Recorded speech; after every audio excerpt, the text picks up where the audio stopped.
but it's interesting. The influences. Don Rickles was a big influence. Rodney was a big influence. Tell me about Rodney. I want to hear. Continue, but I got to hear about Rodney. He's my favorite. That's a picture of Rodney behind me with Red Fox right there. Oh, two of the best. They're having a convo.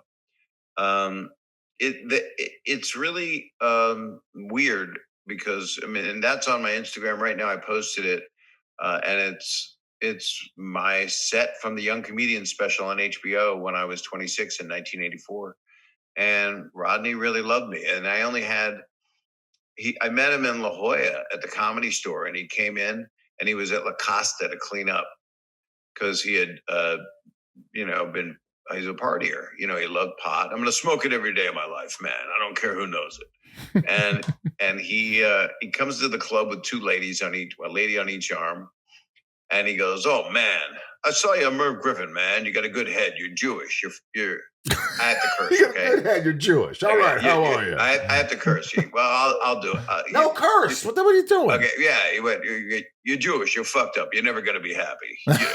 Your mind can't stop working. You don't sleep." And my joke was a new friend, and then he hung out with me all weekend for 3 days. Rodney was everywhere. And he saw himself in me and always liked to help young comedians. But on this Young Comedian special, I had 3 minutes and 45 seconds, but I'd done a 15-minute set.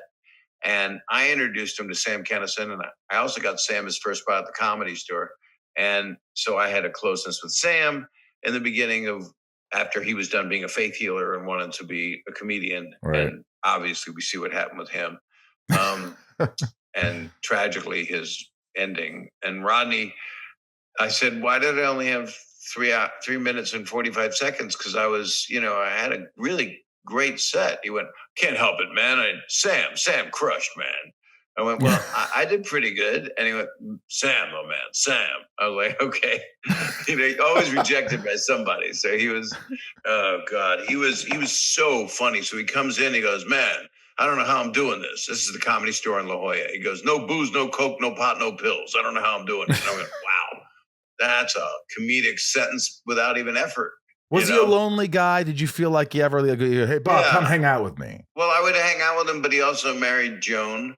And so I would see her and he has two wonderful kids. I don't see Brian or talk to Brian. Occasionally I talk to Melanie. I owe her a call, Melanie Roy, because Rodney's name was Jack Roy. Right. And before that, it was Jacob Cohen.